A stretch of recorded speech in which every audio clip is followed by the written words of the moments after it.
Hey guys, this is Be Inspired with Bree and Rachel Viplay. Yes. Okay, great. Today we are talking to our little entrepreneur here. She is part of the Detroit Come Up, so we're really excited to have her, and she's going to share her story. Of course, Be Inspired is a series where we talk and we share stories about entrepreneurs, community organizers, and artists. So thank you for being here. Thank you for having me. Yeah. I'm excited. So tell us about the space that we're in right now. Okay, so we are currently in the collective. It is part of the True North Quonset community. And so if you're wondering, like, what is Quonset? Quonsets are large, either like circular dome, like huts that originated out of Quonset in the United States. And so we're made out of tin, we have geothermal flooring, and it's a multi-purpose space. And so mornings and evenings, we're a yoga studio.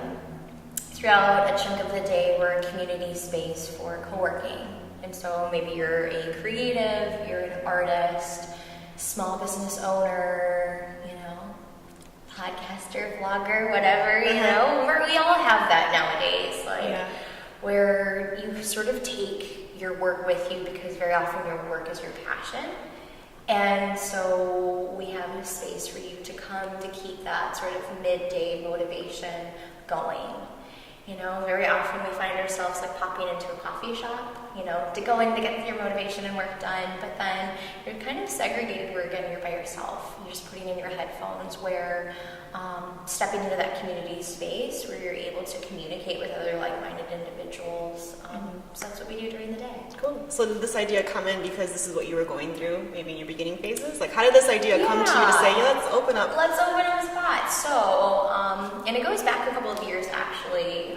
Being from Chicago, I was a yoga teacher, a Reiki master, but also an artist. And so I was traveling a lot, working with my art, selling my art, and found that there's a lot of similarities in the two of feeling and living well when you are working with either your hands, or maybe it's your eye or it's your heart. And so I wanted to encompass something that was wellness and creative, but just felt like it was a little bit hard in Chicago. And so knew, hey, Detroit, it's kind of a canvas right now. Came to Detroit, took a little while, but then this vision was brought up, the community was put together, and my business partner, Bree, teach at a hut, and we both were going through the same thing, where we said, right now it seems like in Detroit, there's the creative, a lot of it, and then the wellness community is actually very young. Yeah. When you look at it, which is a beautiful thing, and so there's a lot of space for opportunity. And my business partner Bree and I were really passionate about, hey, let's merge. When you merge those two, rather than having to just step on your mat for 45 minutes to an hour and a half to feel good, you can have this space that allows you to be inspired, allows you to feel well, and just to say, like, hey, who is here in the community that maybe I can come and support. Right. And then it all flourished. It kind of is that. You start to get these ideas, and they weave, they sew, and they come together.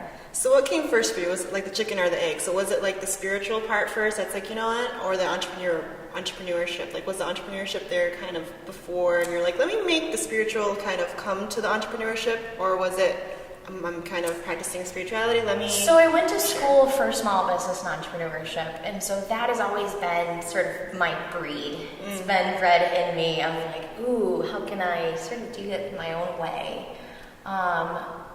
But with that said, when I was here, I was teaching, and it was great, but I had that kick where I think it was more the spirituality part of me said, hey, you have that gut feeling where you are seeking and needing more. So don't just sit back and wait.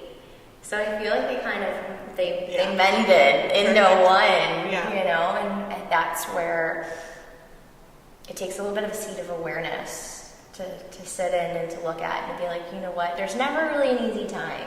I think any small business owner and entrepreneur can say that. It's like you have to just find faith and then put it out there, and it'll all come back, and it works out. So share that story, because you said that it took a little while for this to kind of come off, like to jump and start. Yeah. So I know there's quite a few, teachers, yoga teachers and health and wellness people here in the community. Yeah. And I feel like a lot of them are in the same position where they're kind of like they don't know how to start. Like they want to start, there's a burning desire, but they feel like maybe they're not, this or that. There's a lot of chitter chatter in their mind. Exactly, there is, because so where does that chitter chatter come from? It comes from typically the seed of going off of comparison, right? Rather than there is enough. The city is going to fill out one day. There's going to be, this little gap. It's not going to be there. And so we have this platform where we can say there's no left, forward, or right way. Just go with it on your own way. And that opportunity isn't in every city. And so I would say you are in a space that it's like, run for it. There's really not much holding you back. Yeah. And once you do, you start to just see how the community responds with such open arms. Yeah. That's what I've noticed, Yeah. is part of that, of the process is coming, or I'm not sure when will the right step be.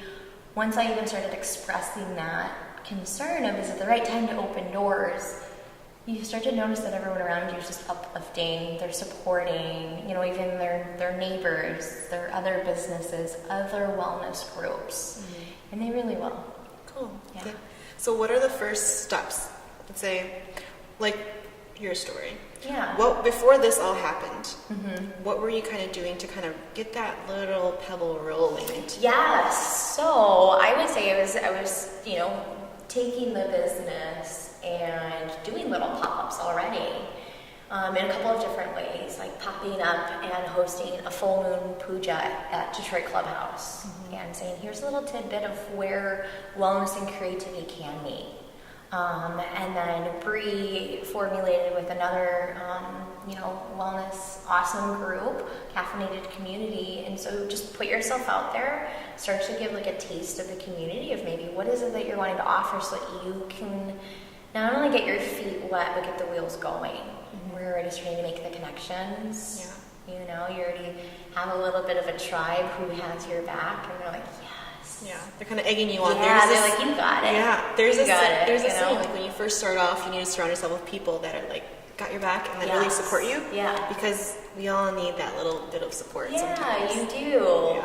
You do. And even though we're like, we feel confident individually, it does help a little bit to have that little, hug on the shoulder. Like, of course.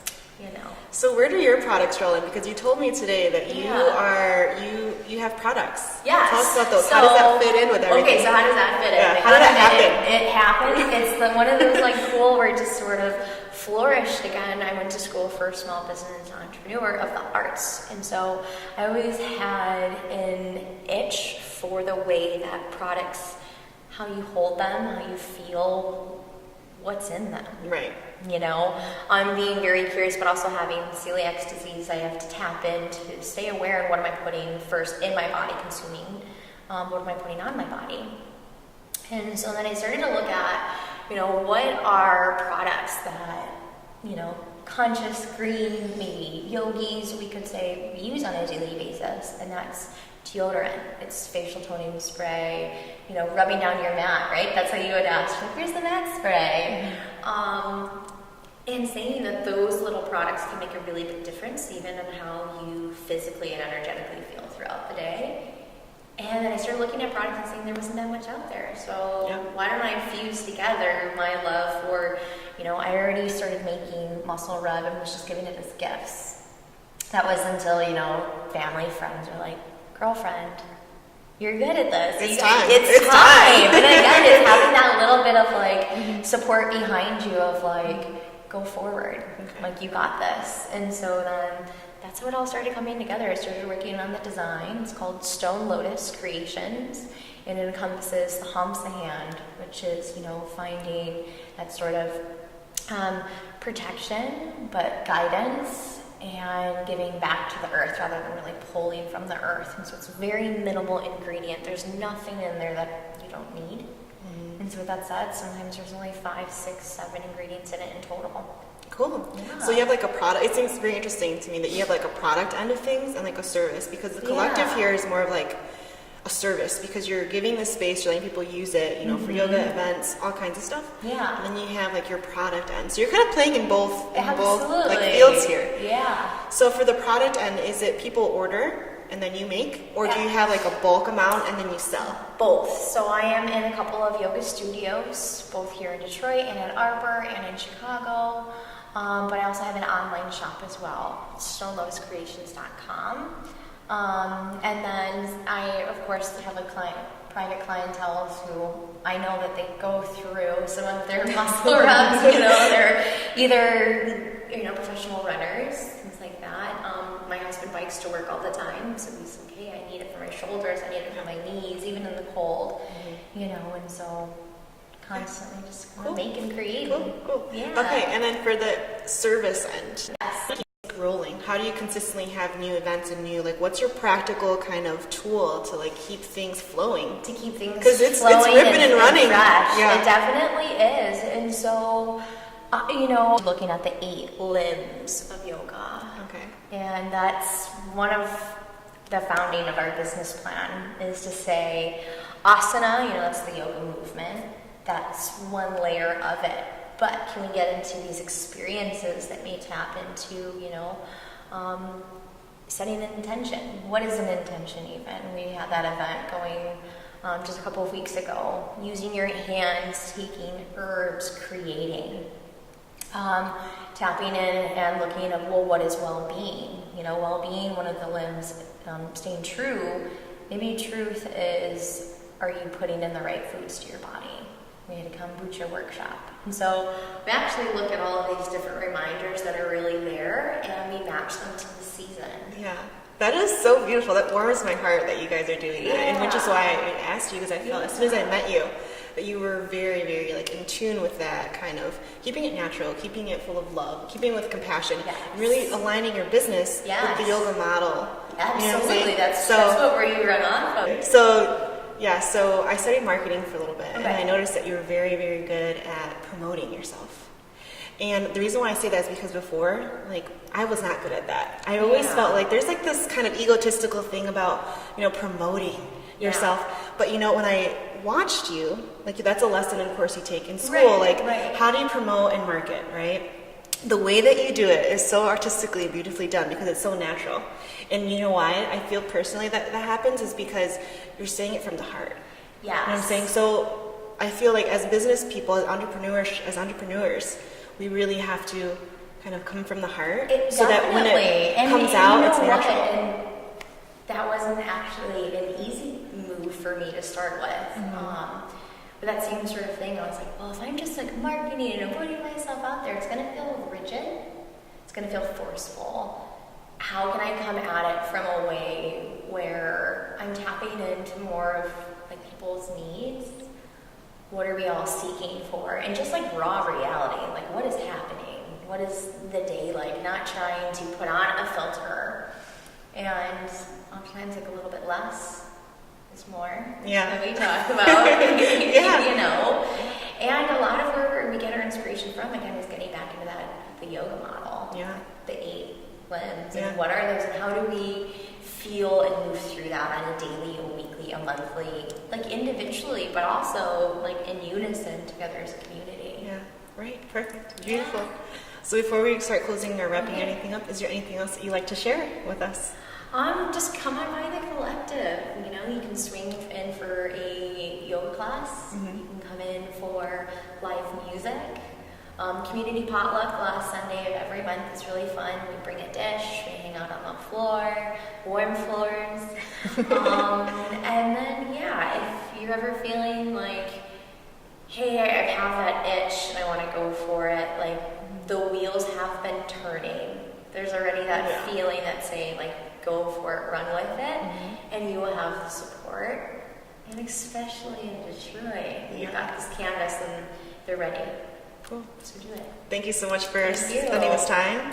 Yes. You guys, thank you for listening. If you know a friend that needs to hear something like this, please share it with them. We're going to have all the links below to all your websites to share, and hopefully we'll see you around.